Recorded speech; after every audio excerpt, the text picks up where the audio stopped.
Hey guys, Jill here. Welcome back to my kitchen. Today I'm going to be making elderberry syrup. This is not my own recipe. A friend, I think, gave me this recipe several years ago.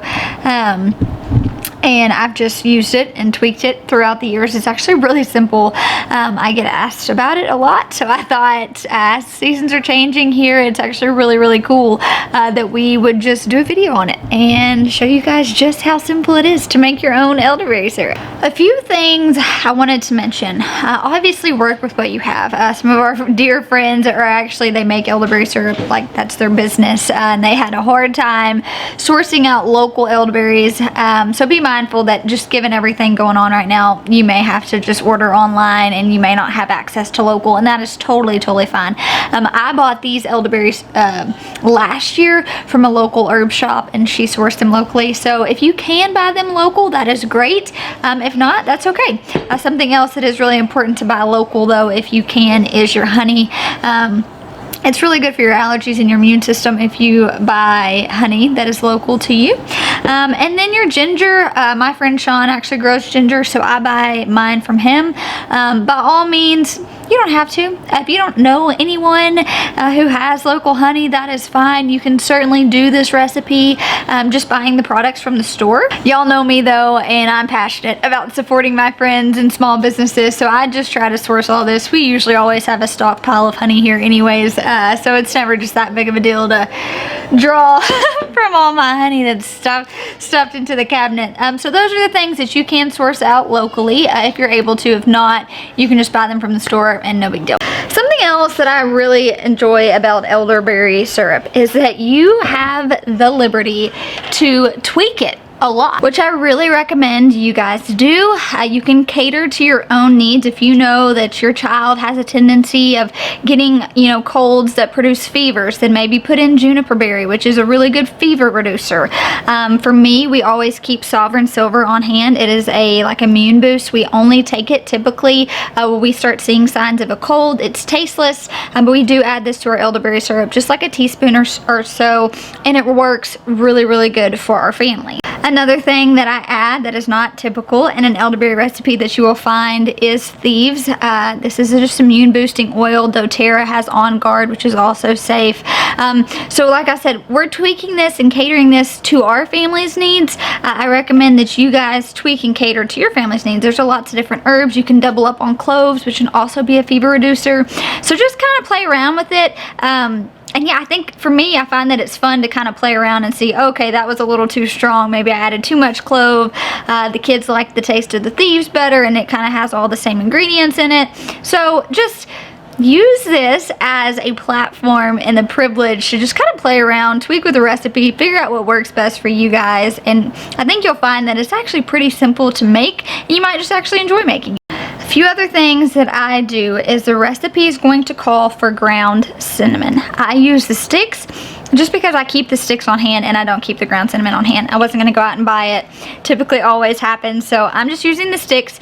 You guys can use sticks or ground cinnamon, and same with the cloves. I'm actually using ground cloves because that's what I have on hand. If you have access to cloves that you got from an herb store, something like that, feel free to use it. Same with the ginger. I'm going to be grating fresh ginger. You can use ground ginger, you can use dried ginger. It really doesn't matter how you use the different components, just as long as they get in there. I've been making elderberry syrup for probably 3+ years, and I still have the recipe written down because I don't remember nothing.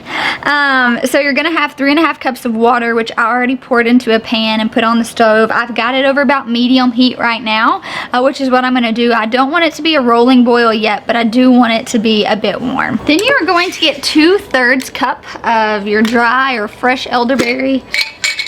Ooh, whoa, that smells so good.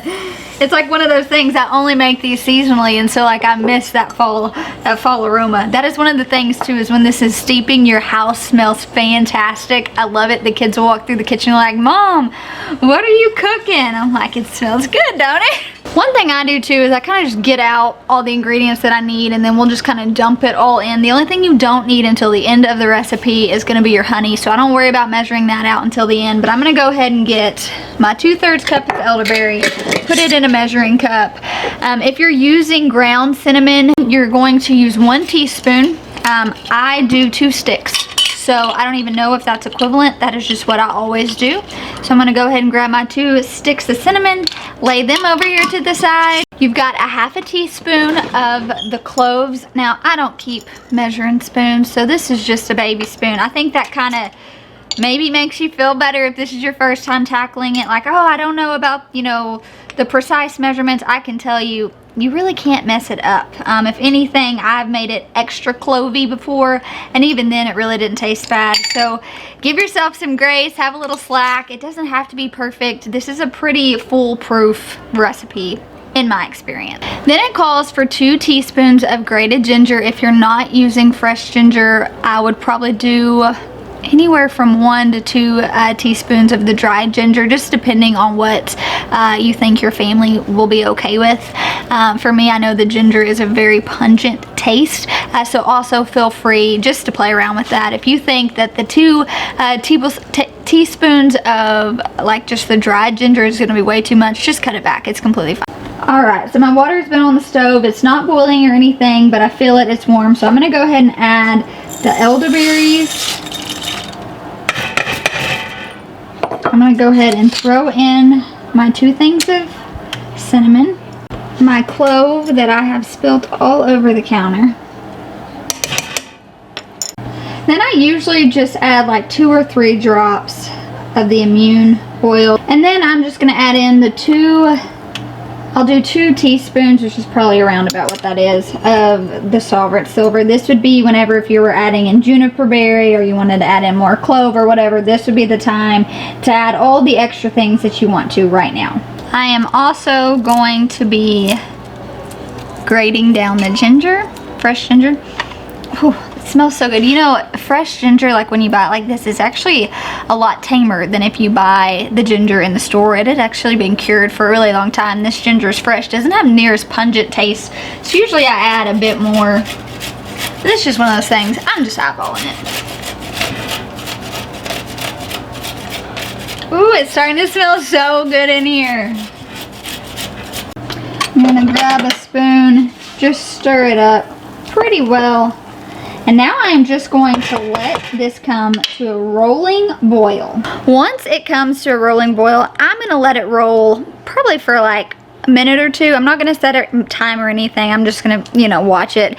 Then I'm actually going to turn it to simmer, and I'm just going to stick a lid on it and let it sit for anywhere from like 45 minutes to an hour. I tend to just set my timer for an hour, go out of the kitchen and just forget about it. The longer that it steeps, the more it's just allowing all those properties and those ingredients to break down and just really merge together. Think of it like a chili. Like Nathan's had this chili going since this morning, and he was like, it tastes better once you give it time to all, you know, mix together and do what it's supposed to do. And I feel the same way about the elderberry syrup. The longer that it's able just for those ingredients to emerge into each other and really just soak into the water is honestly better.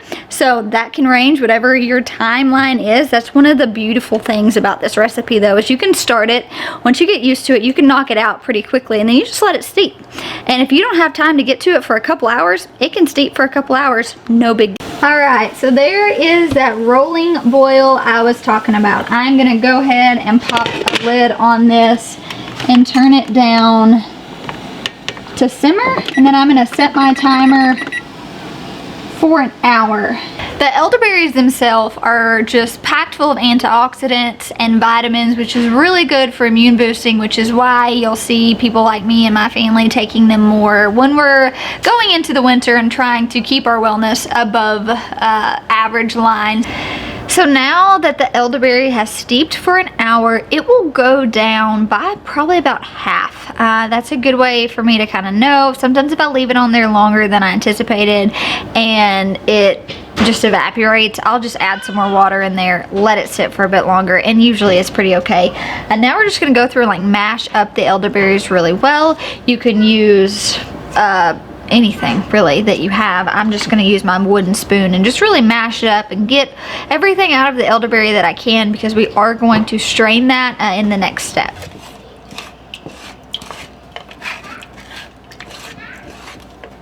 Now that you've went through and mashed the berries really well, we're actually going to strain this liquid through either cheesecloth, a big strainer. I actually like to use these handheld strainers because then I'm allowed to go in there with the spoon and really mash those elderberries well. I typically always have an extra bowl around. That way, whenever I strain it through really well, I can just take the elderberries, the ginger, whatever may be, you know, clumpy if you will, and just put it over in my scrap bowl.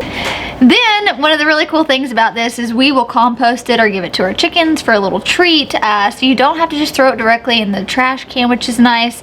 Or you can even take the elderberries. They make for a really good natural dye, so you could take the elderberries, steep them in some more water, and then use that for a dye, which we've done before. It's actually really cool for the kids. We've used beets, turmeric, we've used all sorts of natural dyes for fun little projects around here, so I really like that too, because truly nothing's going wasted.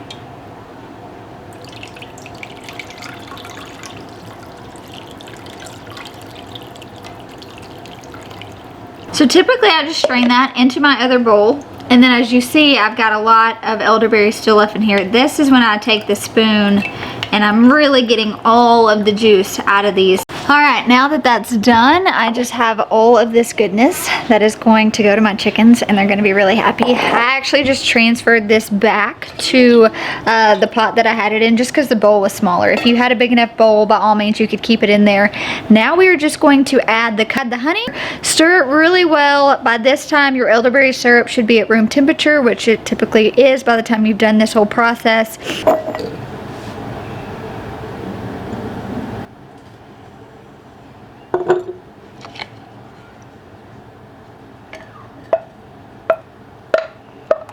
So once the honey has dissolved really good, that's it. You have successfully made your first batch of elderberry syrup. I'm really proud of you. But you will just need something to store it in. I do these swing top bottles because they're awesome, and I just always have these in stock. You can use a mason jar. You can use whatever that has a seal to it.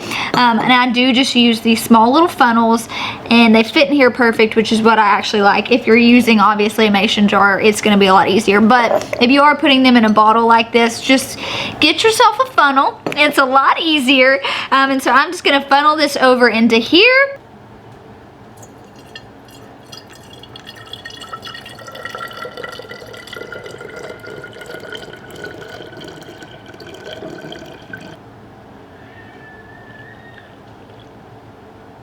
Alright, so that one batch, this is a 16-ounce bottle, makes this, and then I usually have enough left over where I put it, like usually I've already got leftover elderberry from the previous batch, so I'll go ahead and top it off.